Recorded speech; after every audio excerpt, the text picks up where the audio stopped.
Hello everyone and welcome to Inspiration IAS. This is Daily News Analysis by myself रूपक। यहाँ पे हम आपके लिए लेकर आते हैं the Hindu, Indian express, PIB and Assam Tribune जैसे इंपॉर्टेंट सोर्सेज से डेली करंट अफेयर कंपाइलेशन एक डिटेल एंड कम्प्रिहेंसिव वे में। This is daily news analysis for January 7th 2022। अगर आप मेरे साथ पर्सनली जुड़ना चाहते हो तो आप मुझे फॉलो कर सकते हो। मेरे ट्विटर हैंडल आपको मिल जाएगा लिंक यहाँ पर। आप अवेल कर सकते हो मेरे सारे वीडियोस के जो पीडीएफ है by directly visiting my Telegram channel @sir Rupak. Inspiration IAS आपको प्रोवाइड करता है डेली एमसीक्यूज एंड विश्लेषण जो आप अवेल कर सकते हो by directly visiting our official website www.inspirationias.org। आप जुड़ सकते हो हमारे साथ via our social media platforms as well, जो आपको लिंक मिल जाएगा यहाँ पर। अगर आप यूपीएससी या स्टेट पीसीएस की तैयारी कर रहे हो तो इंस्पिरेशन आईएएस आपको प्रोवाइड कर रहा है एक फाउंडेशन कोर्स जो आप अवेल कर सकते हो both in online as well as offline mode में in all our active centres at new Delhi, Guwahati, Ranchi, Jammu and Itanagar. Apart from the foundation course आप अवेल कर सकते हो डायरेक्टली हमारे satellite courses and optional papers for political science, history, geography, zoology, anthropology and sociology. Detail जानने के लिए आप कर सकते हो दिए गए फोन नंबर पे कांटेक्ट नाउ। सबसे पहला जो इंपॉर्टेंट न्यूज़ है, देखिए आप द हिंदू का आर्टिकल देख सकते हो, water hyacinth poses threat to cage fish farming. अब बेसिकली यहाँ पे है क्या, देखिए सिंपल सा एक न्यूज़ है। ये एक एलियन स्पीशीज, एक इन्वेजिव स्पीशीज है वाटर हायसिंथ। आपने देखा होगा ये जो वाटर हायसिंथ है आइकोर्निया कहा जाता है इनका साइंटिफिक जो जेनेरिक नेम है। ये किसी भी वाटर बॉडी में जब भी चले जाते हैं तो करते हैं पूरी तरीके से उस वाटर बॉडी को डिस्ट्रॉय इन द सेंस ये ऑक्युपाई कर लेते हैं, दूसरे किसी प्रजाति को वहां पे सर्वाइव करने देते नहीं है एंड धीरे धीरे उस इकोसिस्टम को एज ए होल पूरी तरह से कर देते हैं डिग्रेड। सो ये है आपका स्पीशीज वाटर हायसिंथ का। आपने इसको डेफिनेटली देखा ही होगा। अब देखिए इनको कहा जाता है कि ये एक तरह का एलियन स्पीशीज है। अब एलियन स्पीशीज क्या चीज़ है, देखिए आपको मैं सिंपल लैंग्वेज में अगर कहूँ तो मान लीजिए कोई एक एरिया है ए। अब यहाँ पे जो रहने वाले स्पीशीज है उनको हम कहते हैं नेटिव स्पीशीज। जब बाहर से कोई दूसरा एक स्पीशीज इस एरिया में एंटर करता है सो इन स्पीशीज को हम कहते हैं एलियन स्पीशीज। नाउ जो एलियन स्पीशीज है बेसिकली इनके कुछ प्रॉपर्टी होते हैं। जब कंपटीशन के बारे में बात आता है, कंपटीशन किस टाइप का, देखिए जब नेटिव स्पीशीज और एलियन स्पीशीज के बीच में कंपटीशन होगा for the resources, for the food, nutrient, तो जो एलियन स्पीशीज है because of their huge phenotypic plasticity ये अलग अलग एनवायरमेंट में बहुत ही आसानी से कर सकते हैं एडप्ट। तो इसके चलते कंपीट नहीं कर पाते हमारे native species and as a whole जो डैमेज है, डिस्ट्रक्शन है वो उनको उठाना पड़ता है। एज अ रिजल्ट इनको जो नेटिव एरिया है वहां पे हो जाता है ह्यूज अमाउंट में बायोडाइवर्सिटी लॉस। मोर ओवर जो एलियन स्पीशीज है ये रिलीज करते हैं कुछ केमिकल्स जिनको हम एलो केमिकल कहते हैं। अब एलो केमिकल जो है they basically prevent the growth of native species. अब होता क्या है, देखिए जो आपका एलियन स्पीशीज है ये कुछ ऐसे केमिकल रिलीज करेंगे and this chemical will not allow other species to survive in this area. So अपने कंपिटिटर को एलिमिनेट करने का ये भी एक तरीका होता है, ये एक तरह का एडेप्टेशन होता है जो एलियन स्पीशीज है इनका, इन्वेजिव स्पीशीज है इनका। वाटर हायसिंथ जो है ये भी एक तरह का इन्वेजिव स्पीशीज है। पानी में ये फ्री फ्लोटिंग तरीके से रहता है। ओरिजिनली देखिए ये इंडिया में था नहीं, ये आया था, इंट्रोड्यूस किया था इंडिया में during the 18th century by the जो लेडी हेस्टिंग्स है, आपको पता होगा जो आपका फर्स्ट ब्रिटिश गवर्नर जनरल थे लॉर्ड हेस्टिंग्स, उनके जो मिसेस थे लेडी हेस्टिंग्स, इनके द्वारा इंट्रोड्यूस किया गया था इंडिया में। अब देखिए ये जो स्पीशीज है साउथ अमेरिका से किया गया था इंडिया में इंट्रोड्यूस। अब ये होता क्या है, देखिए इनका जो रिप्रोडक्टिव लाइफ है ये होता है काफ़ी रैपिड, करीब करीब कहा जाता है कि 9 दिनों में ये अपना नंबर डबल कर सकते हैं। एंड इनका जो स्प्रेड था वो एक टाइम पर बंगाल में इतना ज़्यादा हो गया था कि इनको एक्रोनिम दिया गया था टेरर ऑफ बंगाल। ये जो है apart from damaging the native species, biodiversity degrade करने के अलावा जो सॉयल कॉम्पोजिशन है उसमें काफ़ी ड्रास्टिक चेंजेस लेकर आते हैं। ये करते हैं लोकल जो फिश फार्मिंग या एक्वाकल्चर में overall significant amount of destruction, irrigation, hydro electricity generation, navigation, इन सारे चीज़ों में जो है ना ये एक सिग्निफिकेंट थ्रेट पोज करते हैं। अब देखिए जब भी एलियन स्पीशीज के बारे में बात आती है तो ये एक ब्रॉडर एरिया, एक इंटरनेशनल प्लेटफॉर्म पे जाता है बात, और इसको लेकर जो जो प्रोटोकॉल हमारे पास मौजूद है, कार्टाजेना प्रोटोकॉल के नाम से इसको जाना जाता है। डेफिनेटली आपने इसके बारे में सुना होगा। कार्टाजेना प्रोटोकॉल जो इसको बेसिकली अडॉप्ट किया गया था 2000 में, एंड ये एनेक्ट हुआ था 2003 से। ये आता है आपका convention on biological diversity, CBD के अंडर में। सीबीडी आपको पता होगा, जब आपका अर्थ समिट हुआ था, रियो अर्थ समिट के दौरान बहुत सारे कन्वेंशंस लाए गए थे, UNFCCC to combat desertification, to combat climate change. ऐसा ही एक और आपका प्रोटोकॉल आया था जो कन्वेंशन ऑन बायोलॉजिकल डाइवर्सिटी के नाम से इंट्रोड्यूस किया गया था। उसके अंडर में एक आता है कार्टाजेना प्रोटोकॉल। अब जो कार्टाजेना प्रोटोकॉल है, basically it deals with the biosafety and जब भी किसी लिविंग मॉडिफाइड ऑर्गेनिजम्स, जो जेनेटिकली मॉडिफाइड ऑर्गेनिजम्स हो जाते हैं या कोई भी एलियन स्पीशीज है, उनको कंट्रोल करने के लिए बेसिकली इस प्रोटोकॉल को लाया गया था। सो कार्टाजेना प्रोटोकॉल के अंडर में इन एलियन स्पीशीज को रोकने की कोशिश की जाती है इंटरनेशनल प्लेटफॉर्म पे, अगर हम बात करें तो। नेक्स्ट जो इंपॉर्टेंट न्यूज़ है ये आपका, अच्छा यहाँ से आपके लिए जानना जरूरी है, Cartagena protocol on biosafety deals with living modified organism. आपको जानना होगा एलियन स्पीशीज क्या होते हैं, एक एग्जाम्पल। नेक्स्ट जो है globe rules making a start, आपने इसके बारे में पढ़ा होगा। आपने रिसेंट टाइम पे बहुत बार सुना होगा कि ग्लोबल मिनिमम कॉर्पोरेट टैक्स एक कंसेप्ट आया था, एक कंसेप्ट को इंट्रोड्यूस किया गया था basically in order to maintain a streamlined taxation rule in international platform. अब हुआ यह है, देखिए एक सेट ऑफ रूल बनाया गया जिनको ग्लोब रूल्स के हिसाब से हम बात करेंगे। दो पिलर है इसके बारे में हम डिटेल में बात करेंगे। आप आर्टिकल देख सकते हो यहाँ पे, basically globe rules making a start, इसके बारे में बात कर रहे हैं। कुछ नियम बनाए गए हैं एंड इसी को हम डिस्कस करने वाले हैं इस वीडियो में। देखिए हुआ क्या है, जो बैकग्राउंड थोड़ा सा बताता हूँ। दिसंबर 2021 को OECD ने कुछ मॉडल गाइडलाइंस रिलीज की थी in order to control the base erosion and profit sharing. जो भी फॉरेन कंट्रीज में से कोई भी मान लीजिए MNC है जो फॉरेन कंट्री में ऑपरेट कर रहे हैं, तो ये MNCs क्या करते हैं, अपने टैक्स को बचाने के लिए अपना जो प्रॉफिट है इसको ट्रांसफर कर देते हैं, प्रॉफिट शिफ्ट कर देते हैं किसी लो टैक्स एम्बिट वाले किसी कंट्री में।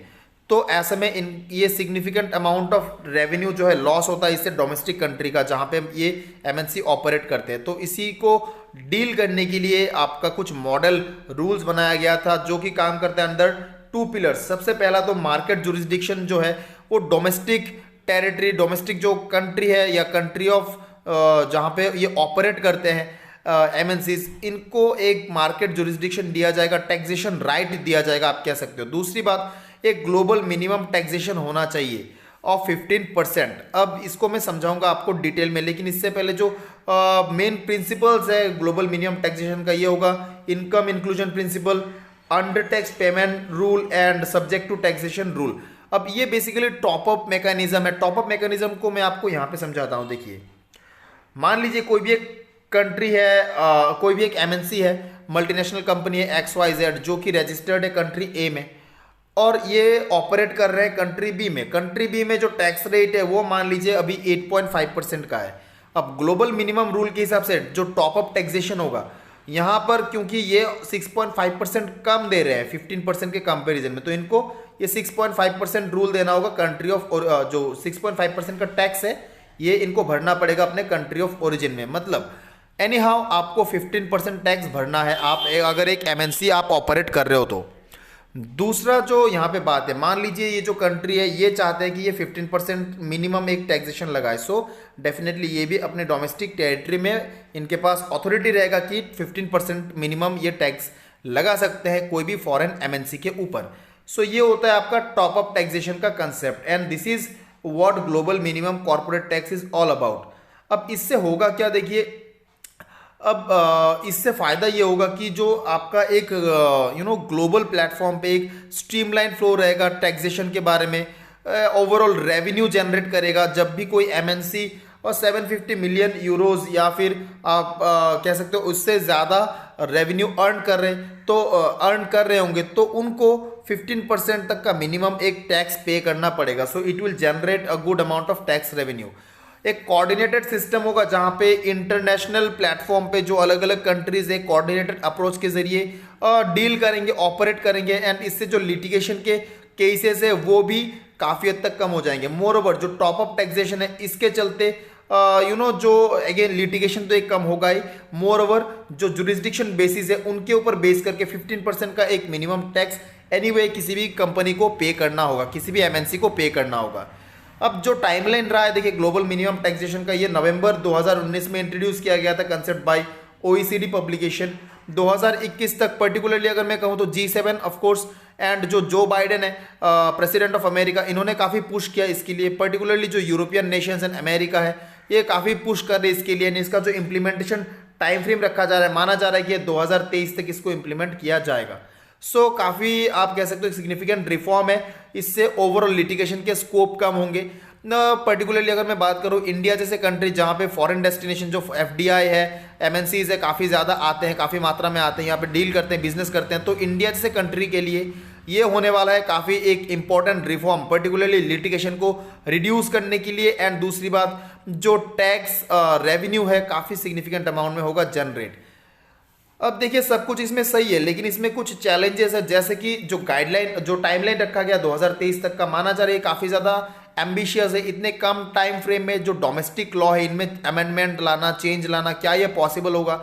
क्या जो कंट्रीज़ है वो इसमें एग्री करेंगे? वैसे मैं आपको बताता हूँ करीब करीब आउट ऑफ 140 नेशंस जो है अराउंड 136 और 137 नेशन जो इसमें ऑलरेडी एग्री कर चुके हैं। बट देन सिर्फ एग्री करने से नहीं होता, आपको डोमेस्टिक जो आपके लॉ है उसमें करना पड़ेगा रेटिफिकेशंस, या फिर आपको लाना पड़ेगा एक डोमेस्टिक लॉ जो है आपको यहाँ पे लाने पड़ेंगे। सो देखना पड़ेगा कि 2023 तक ये कितने हद तक सफल होता है, कितने हद तक ये कर पाते हैं जो कंट्रीज हैं। दूसरी बात है देखिए यूएसए को लेकर एक कंसर्न है, उनके डोमेस्टिक टेरिटरी में एक उनका एक डोमेस्टिक लॉ है रिगार्डिंग ग्लोबल इंटेंजिबल लो टैक्स्ड इनकम। यहाँ पे बेसिकली इस लॉ के मुताबिक क्या होता है, कोई भी यूएस बेस्ड कंपनी या उसके सब्सिडियरी अगर फॉरेन में काम कर रहे हैं तो उनका जो इंटेंजिबल एसेट है, जैसे मान लीजिए पेटेंट हो गया, ट्रेडमार्क, कॉपीराइट, इनसे जो भी अर्निंग होता है उन पे एक टैक्स लगाया जाता है यूएसए गवर्नमेंट द्वारा। अब जो इनका पिलर 1 है इसको फुलफिल करने के लिए सुइटेबली जो global intangible low tax income है इसमें कुछ अमेंडमेंट लाने पड़ेंगे in order to streamline it with the pillar 1।